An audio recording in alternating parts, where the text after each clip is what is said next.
Bismillahirrahmanirrahim. Assalamualaikum warahmatullahi wabarakatuh. Alhamdulillahirabbil alamin. Allahumma shalli ala sayyidina Muhammad wa ala ali sayyidina Muhammad. Hadirin para jamaah yang berbahagia, kami ucapkan selamat datang, ahlan wa sahlan wa marhaban bihudurikum fil Masjid Sultan Mahmud Badarudin Jaya Bikromo Palembang. Hari ini Ahad 16 Juni 2024 Masehi, bertepatan dengan 9 Zulhijjah 1445 Hijriah. Mari bersama kita melaksanakan sholat zuhur berjamaah. Adapun selaku petugas pada hari ini, azan telah dikumandangkan oleh Al-Ustadz Kiai Gus Muhammad Erwin Akib dan imam akan dipimpin oleh Al-Ustadz Sofwan Imron MSI. Dilanjutkan dengan cawisan ba'da salat nanti bersama guru kita Al-Mukarram Al-Ustadz Muhammad Iqbal. Untuk ketertiban dan kenyamanan dalam beribadah, kami himbau kepada jamaah sekalian agar tidak mengaktifkan handphonenya dan barang-barang milik jamaah dititipkan pada tempatnya.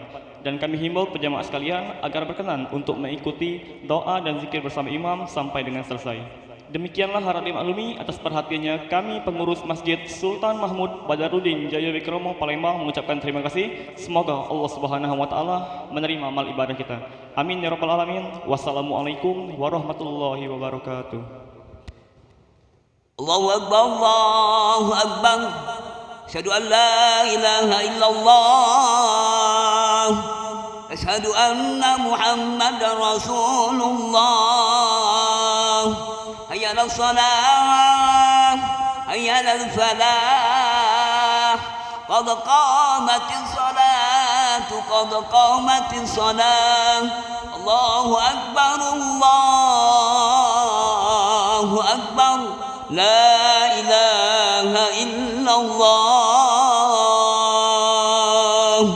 La ilaha illallah Muhammadur Rasulullah sallallahu alaihi wasallam. Qama Allahu madamatis samawati wal ardh wa ja'alna min salih ahliha.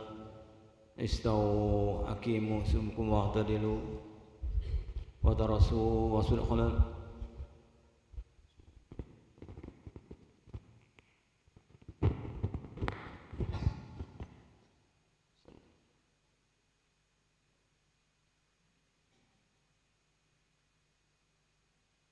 Allahu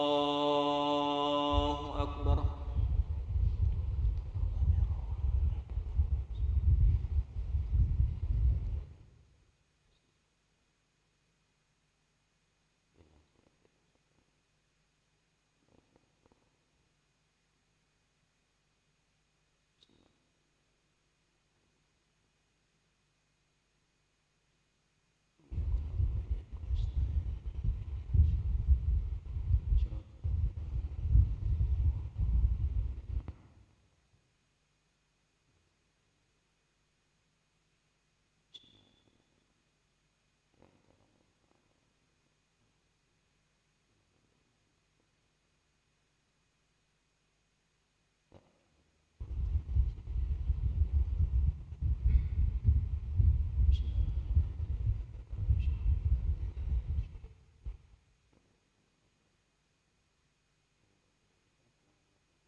Allahu Akbar.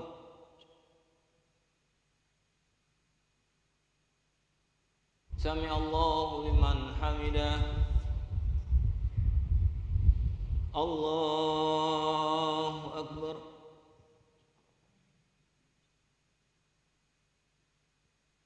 Allahu Akbar.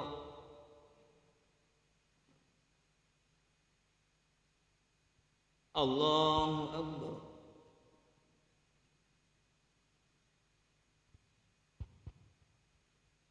Allahu Akbar.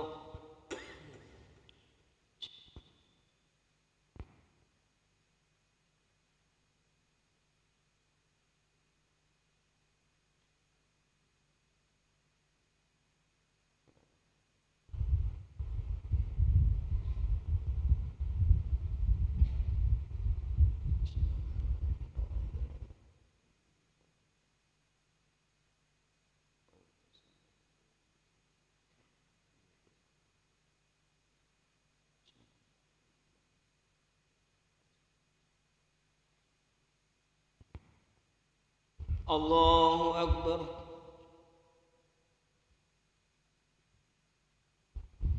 سمع الله لمن حمده الله أكبر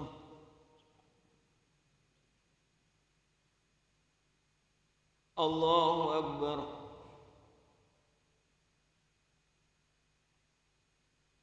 الله أكبر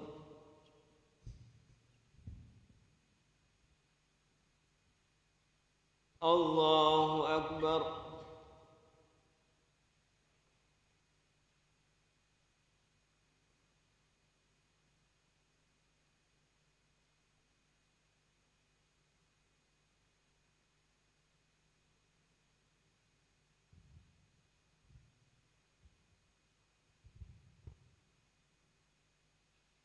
الله أكبر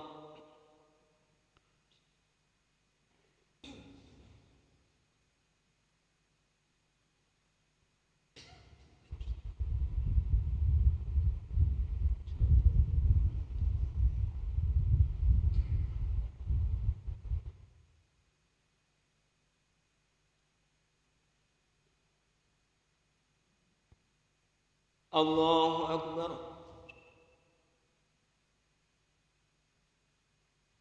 سمع الله لمن حمده الله أكبر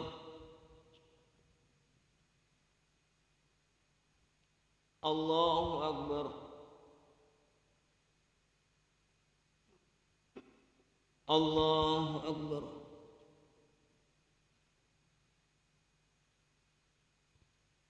الله أكبر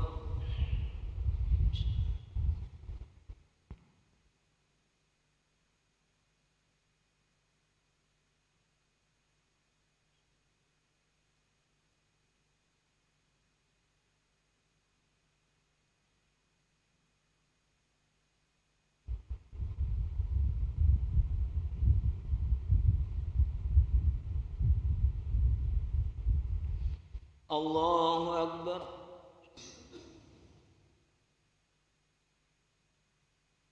سمع الله لمن حمده الله أكبر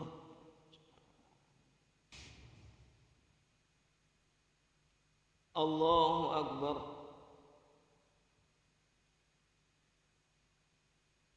الله أكبر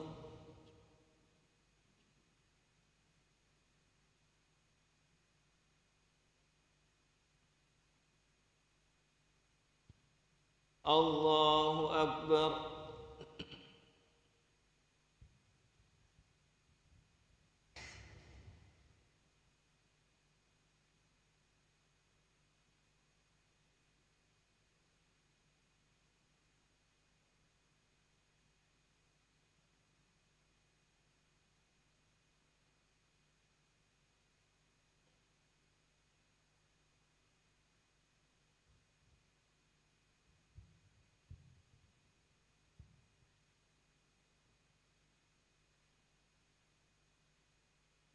Assalamualaikum warahmatullahi.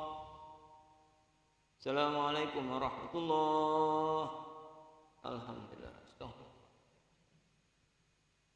Astaghfirullah.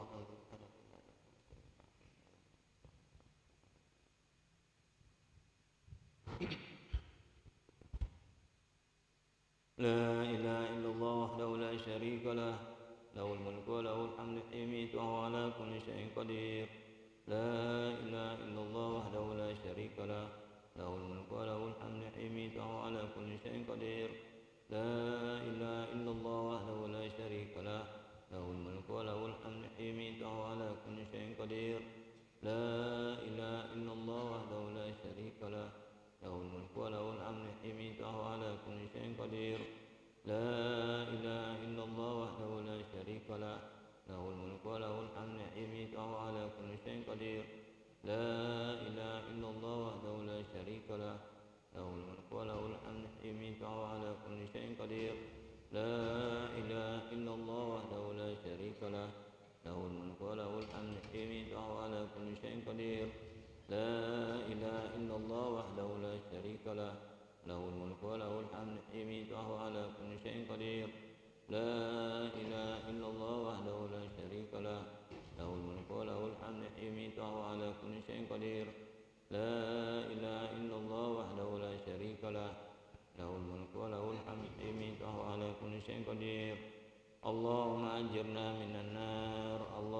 أجرنا من النار اللهم أجرنا من النار اللهم أجرنا من النار اللهم أجرنا من النار اللهم أجرنا من النار اللهم أجرنا من النار السالمين اللهم أنت السلام ومنك السلام إليك يعود السلام علينا ربنا بالسلام وادخلنا الجنة دار السلام تبارك ربنا وتعالى ذا الجلال والإكرام بسم الله الرحمن الرحيم الحمد لله رب العالمين الرحمن الرحيم مالك يوم الدين إياك نعبد وإياك نستعين صراط المستقيم صراط الذين أنعمت عليهم غير المغضوب عليهم ولا الضالين وإلهكم إله واحد لا إله إلا هو الرحمن الرحيم الله لا إله إلا هو الحي القيوم لا تأخذه سنة ولا نوم له ما في السماوات وما في الأرض من ذا الذي يشفع عنده إلا بإذنه يعلم بأيديهم ما خلفهم ولا يحيطون بشيء من علمه إلا بما شاء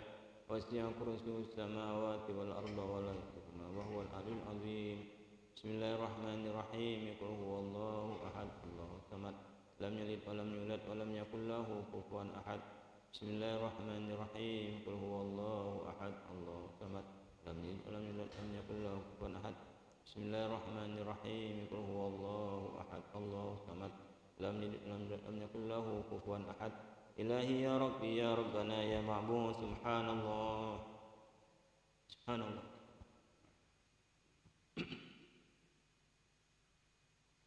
سبحان الله سبحان الله سبحان الله سبحان الله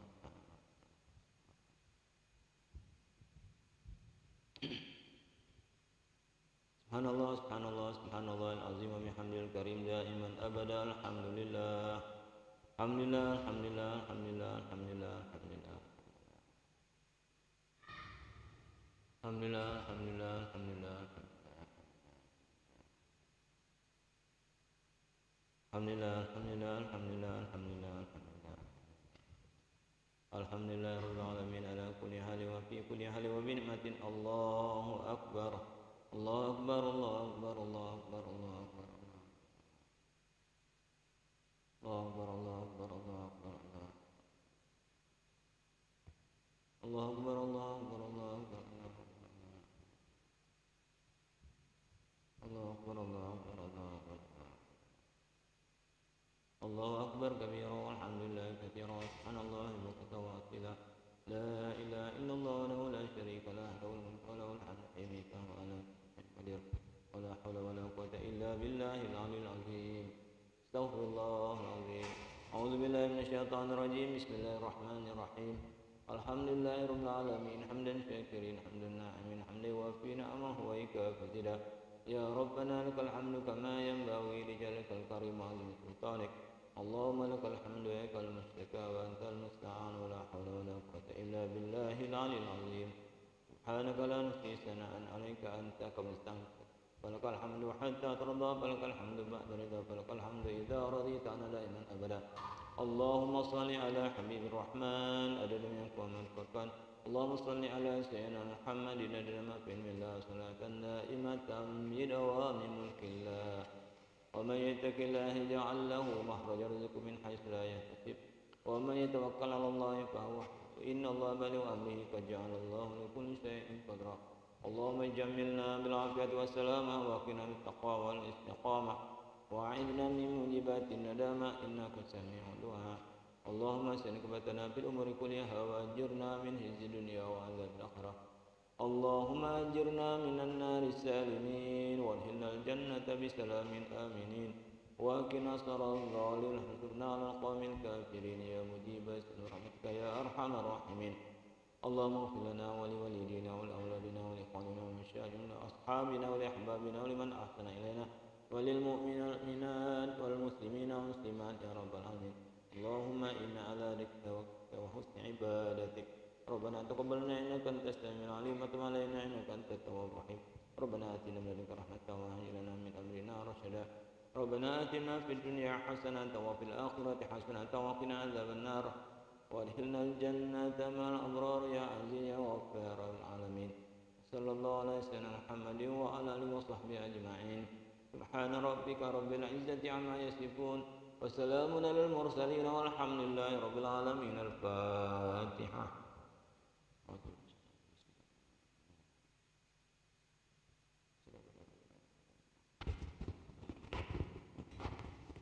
آمين آمين اغفر لنا ذنوبنا أجمعين دعواهم فيها سبحانك اللهم وأنتم فيها سلام وآخر دعواهم أن الحمد لله رب العالمين.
Bismillahirrahmanirrahim. Assalamualaikum warahmatullahi wabarakatuh.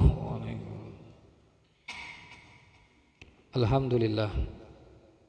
Alhamdulillahilladzi amarna bil islah wa hathana 'ala shalah wa bayyana lana subulal falah. Asyhadu an la ilaha illallah wahdahu la syarikalah wa asyhadu anna sayyidana wa nabiyyana Muhammadan abduhu wa rasuluhu la nabiyya ba'dah.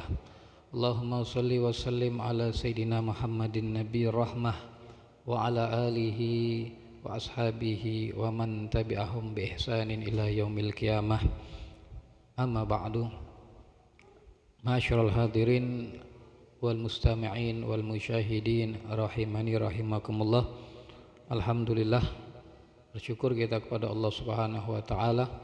Saat ini kita dikumpulkan oleh Allah Subhanahu wa taala di tempat yang mulia, di rumah Allah Subhanahu wa taala, dan juga kita berada di bulan yang mulia, di salah satu bulan yang diistimewakan oleh Allah Subhanahu wa taala, yaitu bulan Zulhijjah. Dan hari ini kita di Indonesia masuk di tanggal 9 Zulhijjah. Kita tahu bahwasanya di Saudi hari ini orang-orang haji sudah merayakan hari raya Idul Adha, tapi kita besok karena ada perbedaan dalam ru'yatul hilal. Jadi di Indonesia hilal terlihat itu 1 hari lebih lambat dari di Saudi. Di Saudi itu 1 Zulhijjah jatuh pada hari Jumat, kita jatuh pada hari Sabtu, sehingga akhirnya terjadi perbedaan terkait hari raya Idul Adha, yang mana hari ini orang-orang di Saudi sudah merayakan hari raya Idul Adha, akan tapi kita besok. Kita hari ini karena jatuh tanggal 9, maka di hari ini pun juga kita disunahkan untuk berpuasa. Puasa di tanggal 9 Zulhijjah yang biasa kita kenal dengan puasa Arafah. Nah, jadi puasa ini sebenarnya Arafah itu penyebutan istilah yang berkaitan dengan tanggal, bukan dengan momentum ataupun dengan suatu aktivitas tertentu. Jadi makanya meskipun kemarin orang-orang sedang wukuf di Arafah, tapi kita puasanya tetap puasa Arafah hari ini, karena puasa Arafah itu patokannya tanggal 9 Zulhijjah. Kalau kemarin itu puasa Tarwiyah, puasa di tanggal 8 Zulhijjah. Nah, jadi ini hanya ikhtilaful fil matla'. Jadi perbedaan dalam tempat ini. Matla' itu tempat terbitnya, yang mana kita hilalnya terlihat lebih lambat, sehingga akhirnya harinya pun lebih lambat dari Saudi. Akan tapi ini tidak jadi permasalahan, kita juga sering dulu kita Idul Fitri biasanya lambat sehari dengan Saudi biasa. Jadi karena sekali lagi patokan kita bukan Saudi, kan, tapi patokan kita hilal di daerah kita masing-masing. Maka sudah kita dapat pengumuman dari pemerintah bahwasanya 1 Zulhijjah itu jatuh hari Sabtu kemarin tanggal 8, maka kita 10 Zulhijjahnya besok hari Senin. Jadi ini sudah menjadi suatu ketetapan, ya kita ngikuti, tidak baca kita nak sama-samakan karena daerah kita Indonesia dengan Saudi beda, jadi waktunya juga pasti berbeda. Saat ini kita jam 12:30, di sana itu lebih lambat 4 jam di sana itu, sehingga akhirnya waktu sholatnya beda. Tidak bisa kita samakan, nak patokan sama, kita nak sholat zuhurnya patokannya waktu Saudi, kaget jam 4 sholat kita. Kalau nak patokan Saudi zuhurnya kaget jam 4, karena pun sekitar jam 4 di sana baru masuk zuhur. Nah, jadi berbeda daerah, berbeda waktu, maka kita mengikuti waktu yang sudah ditentukan. Makanya hari ini kita masuk tanggal 9 Zulhijjah. Di hari ini amal ibadah yang paling afdol yang kita lakukan yaitu puasa. Puasa di tanggal 9 Zulhijjah yang biasa dikenal disebut dengan puasa Arafah. Mana mungkin sering kita dengar keutamaannya, fadilahnya daripada puasa Arafah itu, kata Nabi apa? Saumu yaumi Arafah ahtasibu 'alallah an yukaffiru sanatal lati qablahu wa sanatal lati ba'dahu. Jadi kata Nabi, puasa hari Arafah itu pahalanya apa? Allah akan menghapuskan kesalahan-kesalahan 1 tahun yang telah lalu dan akan menghapuskan kesalahan-kesalahan 1 tahun yang akan datang. Maksud sini kesalahan dosa-dosa kecil. Kita dalam hidup tidak lepas dari dosa, ya pasti kita ini terikat dengan yang namanya dosa, baik itu dosa kecil bahkan dosa besar. Kan tapi Nabi memberikan jaminan, ini hadisnya sahih, bahwasanya orang yang melakukan puasa Arafah Allah akan memberikan ampunan 2 tahun, 1 tahun yang akan lalu, 1 tahun yang telah lalu. Jadi kita dosa-dosa kecil pun dengan puasa hari ini yang puasa, insyaallah Allah akan ampuni dosa-dosa kecil, dan Allah akan ampuni dosa-dosa 1 tahun yang akan datang. Nah, dari kalimat Allah akan mengampuni dosa 1 tahun yang akan datang ini masih banyak penjelasannya, tafsirnya daripada maksud Allah akan menghapuskan dosa 1 tahun yang akan datang. Jangan dipahami hadis ini secara teksnya.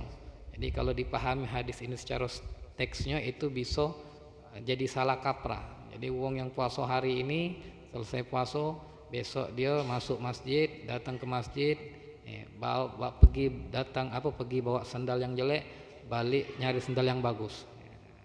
Dengan alasan apa? Tidak apa-apa, dosa aku lah diampuni juga. Jangan. Jadi maksudnya di sini ulama menjelaskan maksud Allah mengampuni dosa 1 tahun yang akan datang. Ulama mengatakan, ada yang mengatakan artinya Allah menjaga dirinya. Sampai 1 tahun yang akan datang itu Allah jaga dirinya daripada melakukan perbuatan-perbuatan dosa. Itu salah satu tafsirnya daripada kalimat tadi. Jadi Allah akan menjaga diri seorang hamba yang puasa di hari Arafah sampai 1 tahun akan datang untuk tidak terjatuh kepada perbuatan-perbuatan maksiat. Atau ada juga yang menafsirkan, menjelaskan bahwasanya maksudnya adalah Allah akan memanjangkan umur hamba yang berpuasa di puasa Arafah ini. Ya, kenapa? Ya, karena tidak mungkin dia akan panjang umurnya kalau misalkan dosa nak diampuni 1 tahun akan datang kalau dia sudah meninggal. Tadi Nabi ngomong Allah akan mengampuni dosa 1 tahun yang akan datang. Ya, kalau misalkan maaf habis lebaran besok, ya, lusonyo ataupun seminggu setelah itu dia meninggal, tidak mungkin Allah akan mengampuni dosa setahun. Kenapa? Dia tidak sampai setahun. Nah, jadi ada juga yang menafsirkan maknanya apa? Allah akan panjangkan umurnya sampai ketemu 9 Zulhijjah tahun yang akan datang, kemudian dengan dia puasa lagi Allah ampuni lagi dosanya. Jadi ini sedikit fadilah, ya, keutamaan daripada puasa Arafah, puasa di tanggal 9 Zulhijjah. Maka yang berpuasa hari ini ya kita bersyukur karena apa? Kita berharap agar jaminan yang dinyatakan oleh Nabi dalam hadis tadi bisa kita dapatkan. Dengan kita berpuasa kita mendapatkan ampunan dari Allah Subhanahu wa taala. Jadi hari ini amal ibadah yang paling afdol itu adalah puasa. Tapi kalau besok sudah masuk tanggal 10 Zulhijjah atau yang bertepatan dengan hari raya Idul Adha, maka amal yang ibadah yang paling afdol besok sebagaimana dijelaskan dalam hadis yang diriwayatkan oleh Sayyidatuna Aisyah bahwasanya Rasulullah SAW bersabda, ma'amila adamiyun min amalin yaumin nahar ahabba ilallah min ihraqid dam. Jadi Nabi bersabda bahwa tidaklah beramal seorang manusia daripada amalan-amalan yang dia kerjakan di hari raya Idul Adha yaumun nahar ahabba ilallah, yang paling dicintai Allah daripada amalan yang dikerjakan di hari raya itu dikatakan min ihraqid dam, melainkan daripada yang paling dicintai adalah mengalirkan darah. Maksud mengalirkan darah di sini adalah berkorban. Ya, jadi berkorban merupakan amal yang paling afdol, yang paling baik, yang paling dicintai oleh Allah ketika sudah masuk di tanggal 10 Zulhijjah atau di tepat di hari raya Idul Adha. Nah, maka besok kalau kita nak pengen melakukan amal ibadah yang paling afdol adalah berkorban. Nah, waktu berkorban ini ya mulai besok, yaitu kalau misalkan dijelaskan di bawah fikih kapan mulai boleh menyembelihnya, setelah terbit matahari di hari raya, berarti besok. Nah, kemudian seukuran sholat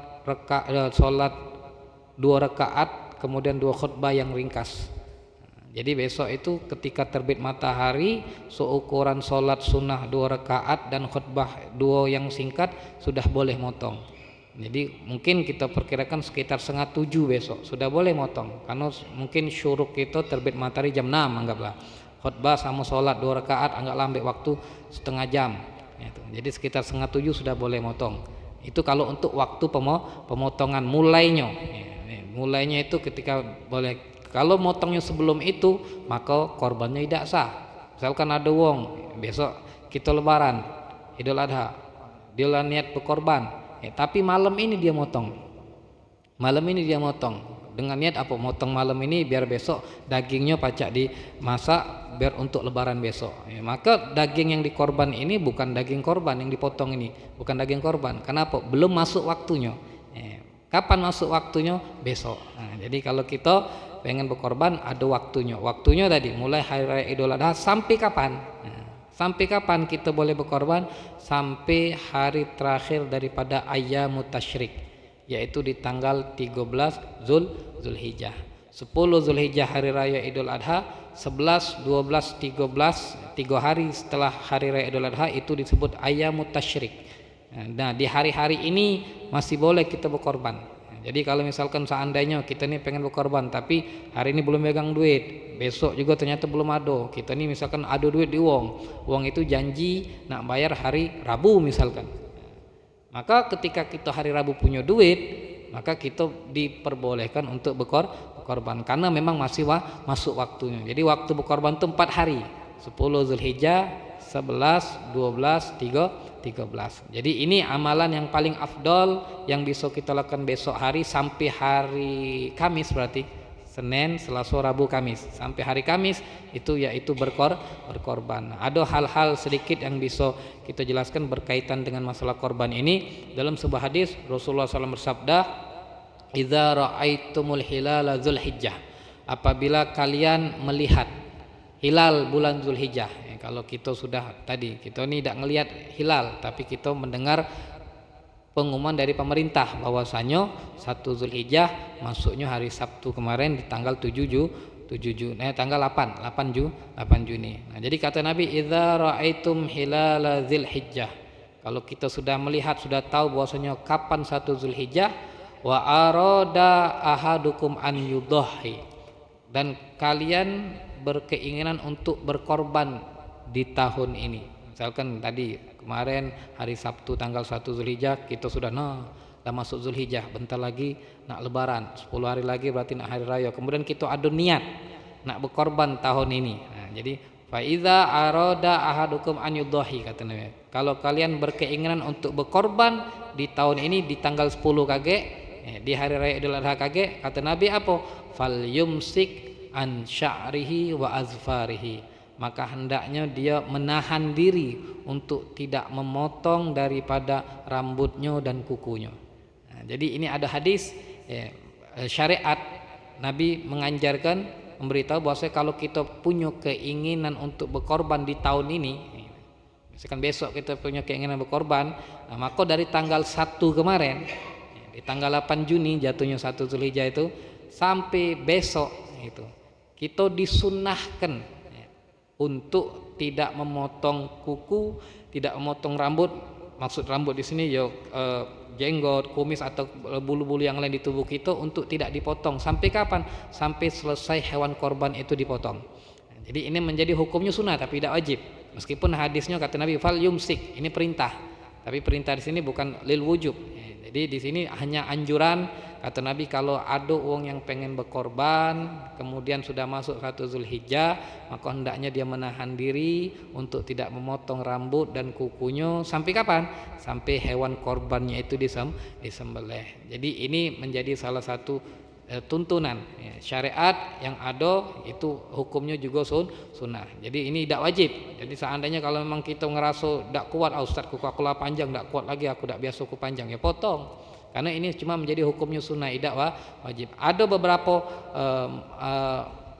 keutamaan, ada beberapa sebab kenapa kok Nabi menganjurkan seperti itu. Karena ada salah satu dikatakan bahwasanya ini adalah sebagai wujud sarana untuk kita mendapatkan saksi kelak di hari kiamat. Karena kita ketahui bahwasanya semua anggota tubuh kita ini akan bersaksi di hadapan Allah Subhanahu wa taala. Mungkin ayat yang sering kita dengar di surat Yasin, al-yawma nakhtimu ala afwahim wa tukallimuna aydihim wa tashhadu arjuluhum bima kanu yaksibun. Kata Allah, di hari kiamat kage Allah akan tutup mulut-mulut manusia tadi. Wa tashhadu arjuluhum wa tukallimu aydihim, tangan yang ngomong, kaki yang bersaksi. Menunjukkan anggota tubuh kita ini akan bersaksi di hadapan Allah dengan apapun yang kita gawikan.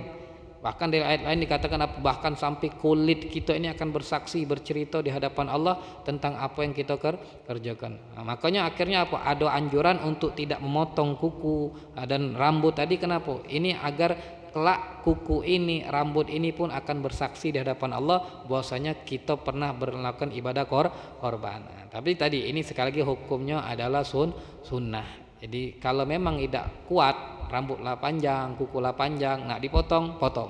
Tapi kalau kita pengen ngamalkan sunnah, apa yang dikasih oleh Nabi, ya ditahan dulu sampai besok minimal. Ya, sampai besok, dari tanggal 1 Zulhijjah sampai besok hewan sudah dipotong, maka kita pun boleh memotong kuku dan memotong rambut atau jenggot dan yang lainnya. Jadi itu hal pertama yang berkaitan dengan korban. Lalu yang kedua, tentang masalah korban ini, tentang mana yang lebih afdol. yang lebih afdol antara kambing atau sapi. Nah, kalau kita kan di Indonesia ini berkorban cuma dua, antara itu kambing ya, dan sejenisnya domba, atau sapi atau sejenisnya kerbau. Kita nak korban onta dak kati, onta di sini susah. Jadi kalau kita nak korban onta boleh. Kenapa? Kalau kita pacak ngirimnya dari Saudi ke sini itu boleh. Tapi intinya paling dua. Nah, antara dua ini yang mana lebih afdol?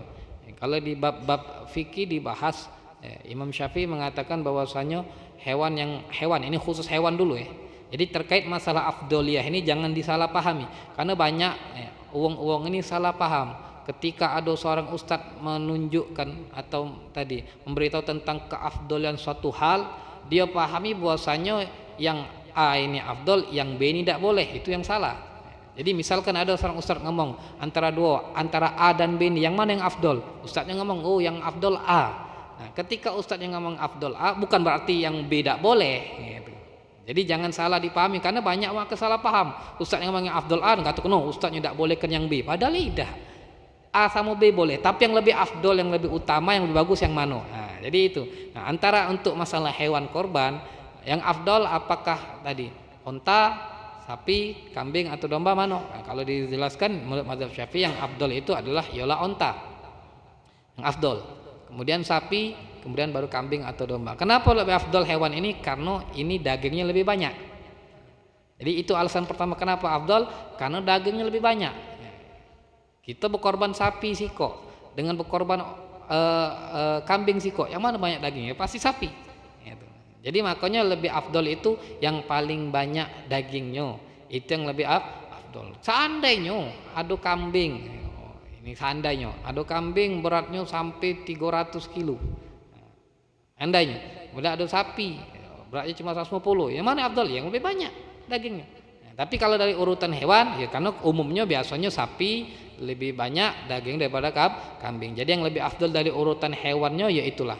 Tapi dari segi berkorbannya, ya sekali lagi, ini bedakan. Ini dari segi hewannya yang lebih afdal ya onta, sapi atau kambing. Onta, sapi atau sejenisnya kerbau, kemudian kambing sejenisnya domba dan yang lain. Terus kalau untuk dari segi kita nak berkorban yang mana lebih afdal?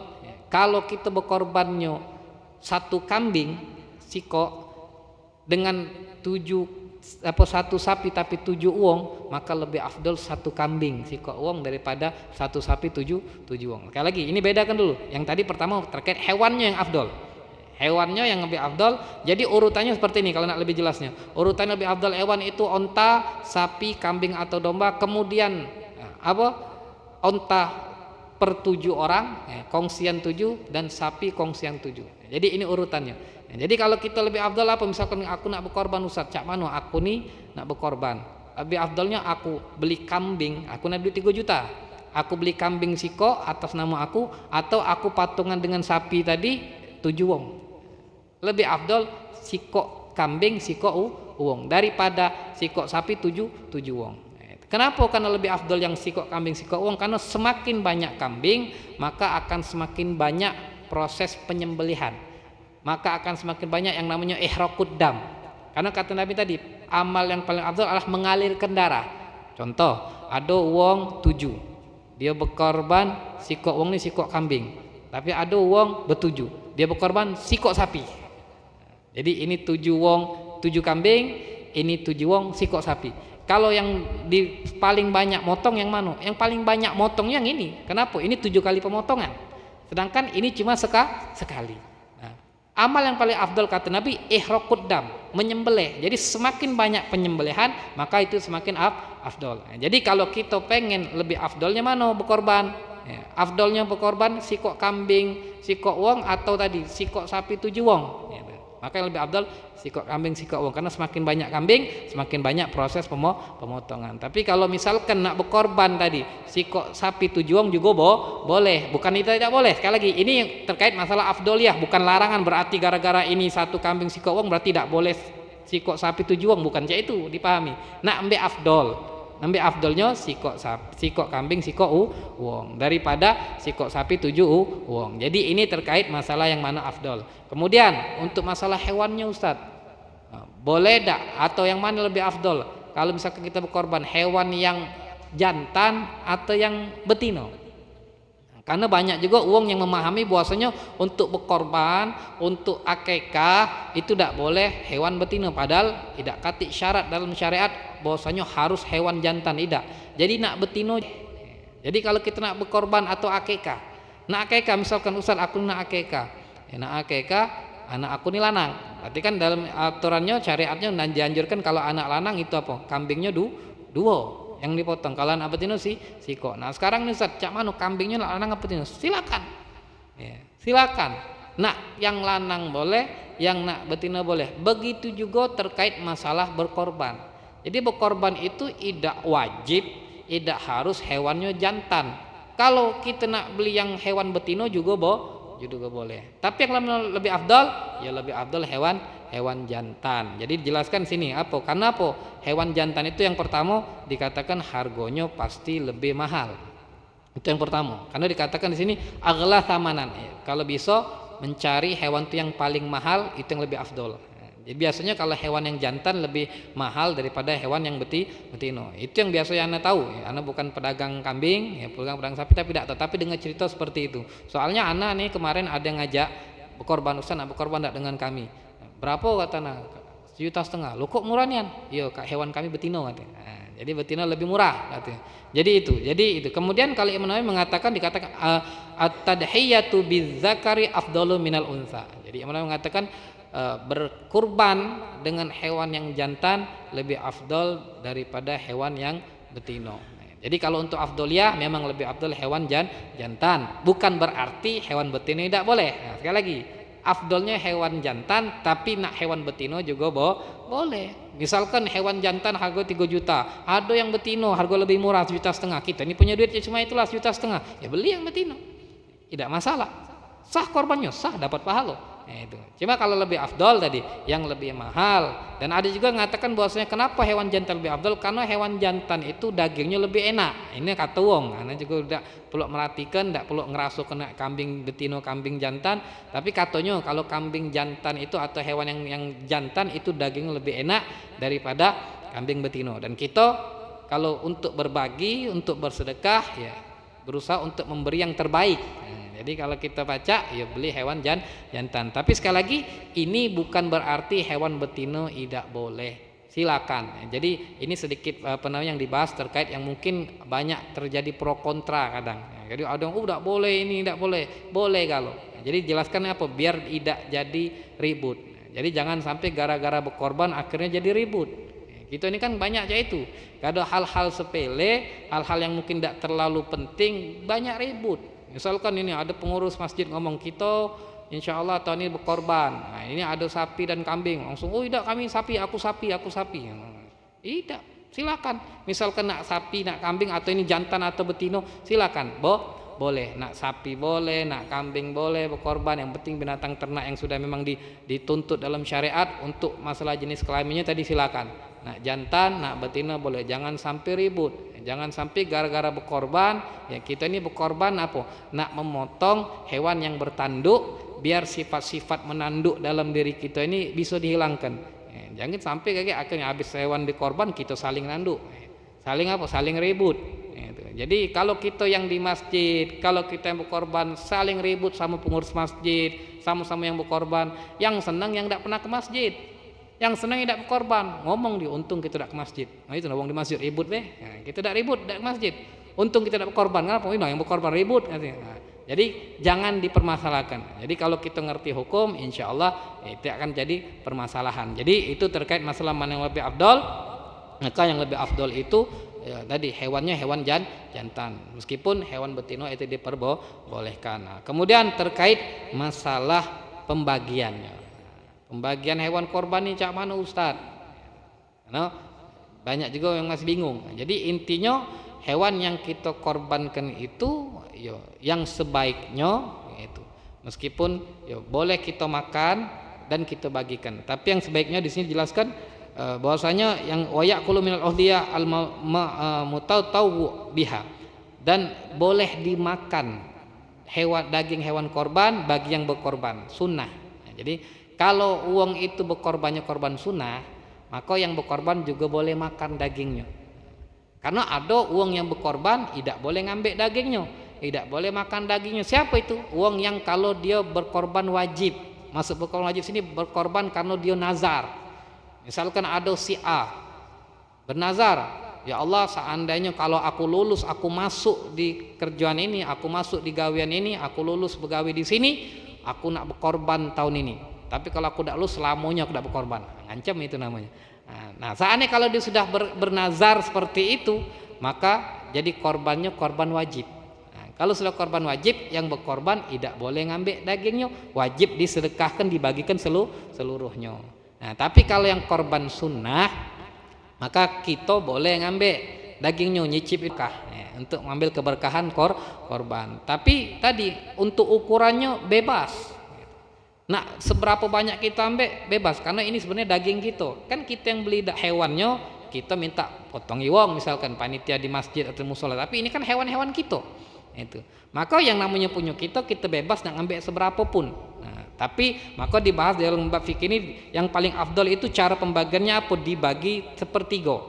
Sulusan alal jadid wa alal jadid wa amma sulusani fakila yatasaddaqu biha wa rajahu an-Nawawi fi tashid wa kila yuhdits sulusan lil muslimin al aghniya wa yatasaddaqu bi sulus wa 'alal fuqara min lahmiha wa lam yarjih an-Nawawi fi Raudhah wa Aslha. Jadi intinya bahwasanya untuk pembagian hewan korban yang lebih bagusnya dibagi sepertiga.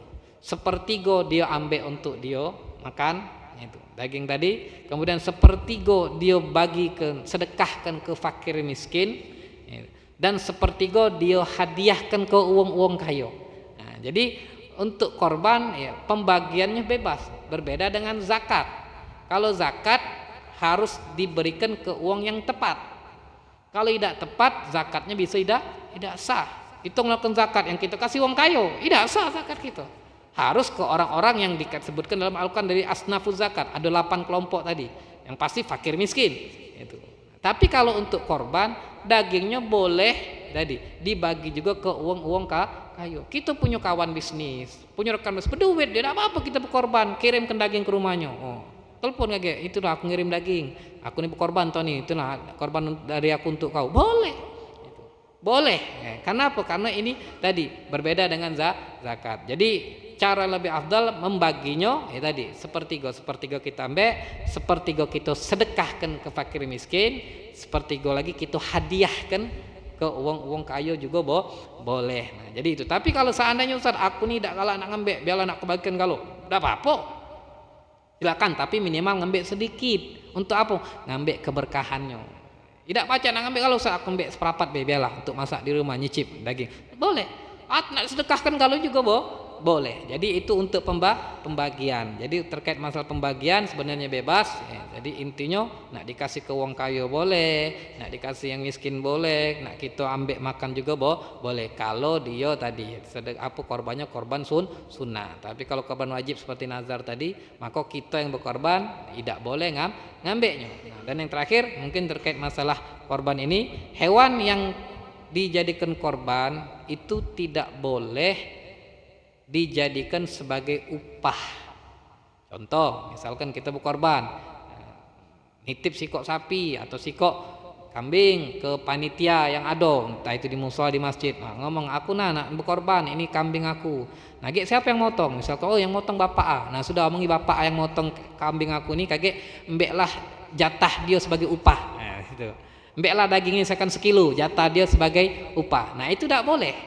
Jadi hewan korban ini tidak boleh dijadikan upah bagi yang motong atau bagi yang mungkin nggawikannya nguliti, tidak boleh. Kenapa? Ini korban tadi memang harus jadikan dibagi seluruhnya. Jadi tidak boleh dijadikan akad bahwasanya embeklah sekian untuk upah kau yang motongnya, atau embeklah sekian untuk upah kau yang ngulitinya. Tidak boleh. Karena apa? Hewan korban ini tadi kita sudah berkorban, maksudnya apa? Menyerahkan ini punyanya Allah, maka tidak boleh lagi kita punya wewenang untuk menentukan ini upah ini. Jadi seluruhnya dibagikan.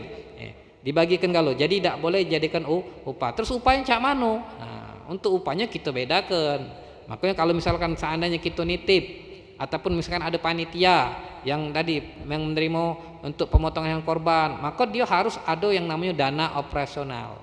Minta ke yang berkorban gitu. Misalkan ada yang berkorban, kalau misalkan sikok sapi dan biaya operasionalnya 200.000 untuk sikok kambing misalkan 100.000. Untuk apa duit ini? Ya untuk tadi proses pemotongan. Kemudian untuk proses pembagian kan nak dibagi nak butuh kantong. Nah, beli kantong dari mana? Tidak boleh kamu misalkan yang panitia dari masjid atau dari musola ngembek duit kas masjid untuk operasional pemotongan, tidak boleh, haram. Kenapa? Karena itu bukan untuk kemaslahatan masjid musola. Kan ini kan gawean uang, cuma kita ngumpulkan sikok di masjid atau di musola. Tapi yang punya tanggung jawab sebenarnya yang berkorban. Maka tidak boleh mengeluarkan duit kas masjid untuk keperluan tadi proses pemotongan hewan. Nak beli kantong mbek kas masjid, tidak boleh. Dari mana? Ya tadi minta yang berkorban loh. Kamu berkorban mana? Bayar 100.000. 100.000 untuk apa? Untuk upah yang motong, untuk upah yang mungkin yang begawe nyincang-nyincang yang nguliti. Karena tidak sembarangan. Yang untuk yang motong yang ngerti, yang nguliti juga yang paham, yang tidak baca habis be kaget daging nempel di kulit tuh. Nah itu kan mungkin tidak diupah. Nah, upah dari mana? Dari yang berkorban dimintai gitu. Jadi akhirnya daging tadi memang benar-benar seluruhnya memang diniatkan untuk dibagi, bukan dijadikan upah. Jadi kalau seandainya daging korban itu dijadikan upah, maka korbannya juga tidak sah. Jadi ini sedikit beberapa hal yang berkaitan dengan korban, karena korban menjadi amal yang paling afdol besok yang bisa kita lakukan. Untuk itu bagi yang mampu berkorban ya anjurkan, karena ini hukum juga mungkin ya tadi tidak sampai wajib menurut mazhab Syafi'i. Karena Imam Syafi'i menghukumi korban itu hukumnya sunnah muakkadah, tidak wajib. Cuma Imam Abu Hanifah yang mengatakan hukumnya itu wajib. Kenapa? Karena dalam Imam Abu Hanifah berpatokan dengan hadis apa kata Nabi, man kana lahu sa'atun falam yudahi fala yaqrabanna musallana. Kata Nabi, barang siapa yang dia punya keluasan rezeki akan tapi dia tidak mau berkorban, ada ancaman dari Nabi. Apa kata Nabi? Fala yaqrabanna musallana. Jangan dekat-dekat ke tempat sholat kami. Maksudnya apa? Nabi menghindari, menjauhi uang-uang yang punya kemampuan untuk berkorban tapi tidak galak berkorban. Nah, di sini ada ancaman dari Nabi sehingga Imam Abu Hanifah, Imam Hanafi, mazhab Hanafi mengatakan korban hukumnya wajib. Tapi sedangkan itu apa? Menurut mazhab Imam Syafi'i bahwasanya berkorban itu hukumnya sunnah. Karena ada beberapa hadis yang mentakhsis, yang mengkhususkan bahwasanya korban ini tidak wajib tapi sunnah. Seperti dalam sebuah Rasul mengatakan umirtu bin nahar wa huwa sunnatun lakum. Memang aku diperintahkan oleh Allah untuk berkorban, tapi korban ini sunnah bagi kalian, bagi umatnya. Atau ada hadis yang mengatakan talasun hunna alayya faraidu wa hunna lakum tatawwu. Jadi kata Nabi ada 3 perkara yang mana bagiku itu suatu kewajiban, tapi bagi kalian itu hanya sebuah sunnah. Apa yang pertama? Al-witru, salat witir. Salat witir itu bagi Nabi wajib. Maka Nabi tidak pernah meninggalkan salat witir di malam hari. Kemudian apa lagi? Dikatakan wan nahru, dan berkorban. Nah, bagi Nabi berkorban wajib. Maka Nabi tiap tahun berkorban. Itu. Kemudian wasalatud duha. Salat duha bagi Nabi wajib, bagi kita tidak, sunnah. Jadi bagi kita witir, berkorban, kemudian sholat duha itu sunnah, tapi bagi Nabi wajib. Nah, jadi ini yang dipakai dalil oleh Imam Syafi'i yang mengatakan korban ini hukumnya sunnah muakkadah, tidak sampai wajib. Tapi kita sebagai umat Nabi yang mengaku cinta dengan Nabi, ya kalau memang punya kemampuan ya berkorban besok. Ya, hari ini belilah kambingnya, carilah. Kenapa? Karena tadi ini sunnah muakkadah, meskipun ada mengatakan hukumnya wajib. Sekali lagi masalah berkorban ini sebenarnya bukan masalah mampu tidak mampu, tapi sebenarnya ini masalah niat tidak niat. Kalau orang punya niat berkorban, insya Allah dia mampu, dia akan berusaha. Tapi kalau tidak katik berkorban, ya, orang tidak katik ini tidak katik usaha. Ya, kalau kita punya niat ya berkorban, anggaplah korban itu kan sekarang harga standarnya itu umumnya hewan itu kan kalau kambing 2,5-3 juta sekarang standarnya. Ya, mungkin ada yang lebih mahal karena lebih usaha. Standarnya 2,5 sampai 3 juta. Bahkan tadi ada yang kambing betina lebih murah, mungkin 2 juta, 1,5 juta. Ya kalau memang ada orang niat berkorban, insya Allah dia baca. Ngumpulkan duit, maaf ngomong 2,5 juta, 3 juta setahun. Kan korban ini kan tidak setiap bulan, setahun sekali. Setahun sekali 3 juta insya Allah. Kalau yang punya niat pasti baca 3 juta dibagi 360 hari. Nah, dibagi misalkan 360 hari sehari itu kan setahun itu 360 hari. Itu kalau dibagi sekitar 8 ribuan. 8.000. Kalau yang punya niat sehari nyeleng 8.000, setahun pacak berkorban. Kadang kita tidak punya niat gitu. Kadang orang tanya, kau tidak berkorban? Iya Ustaz, aku tidak atik duitnya. Ngomong tidak mampu berkorban, katik duit, tapi tiap hari ngerokok kuat. Nah, ya, jadi sebenarnya kan bukan tidak mampu. Ya kalau duit rokok itu dikumpulkannya, mungkin lebih baca dia beli kambing tadi 2 baca. Anggaplah rokok sehari sekarang ini sebungkus itu 20.000. Dia sehari ngerokok sebungkus. Itu 20.000. Sebulan 600. 2 kali 3 600. Setahun itu 7 juta 2 200 pacak 2 kambing kalau galak. Kita ini bukan tidak mampu, tapi kadang tidak punya niat. Kalau kita punya niat, insya Allah Pak baca. Apalagi sekarang mudah kita adu arisan korban kan di masjid-masjid adu sekarang ya. Kalau kita ada acara seakan ngumpuli dewe, ya sudah ikut arisan korban. Ya, bisa siap bulan apa 300 kita punya gaji setiap gajian sisi ke 300 arisan. Insya Allah berkorban. Sekali lagi korban bukan mampu tidak mampu, tapi terkadang niat atau tidak niat. Kalau kita punya niat, insya Allah akan ada usaha dan insya Allah kita bisa berkorban. Mudah-mudahan kita senantiasa diberikan hidayah oleh Allah untuk bisa selalu melaksanakan amal-amal ibadah yang dianjurkan, yang memang dituntut di dalam agama kita, dan kita berharap yang puasa hari ini Allah terima ibadah puasanya, Allah berikan jaminan daripada ampunan dosanya, dan yang berkorban insya Allah menjadi korban yang diterima oleh Allah, menjadi ganjaran pahala yang kelak akan bisa dinikmati di hari akhirat. Dan kita berharap kita semua istiqomah melakukan kebaikan, istiqomah dalam ketaatan sampai kita wafat dalam keadaan husnul khatimah. Nasallallahu alaihi wa a'udzubillahi minasyaitonir rajim. Bismillahirrahmanirrahim. Alhamdulillahirabbil alamin. Allahumma shalli wa sallim ala sayyidina Muhammad wa ala ali sayyidina Muhammad.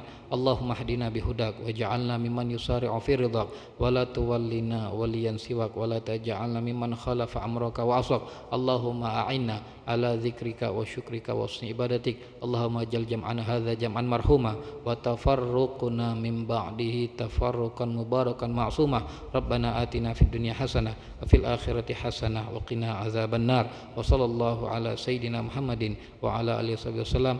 Walhamdulillahi rabbil alamin wal afu minkum. Wassalamualaikum warahmatullahi wabarakatuh.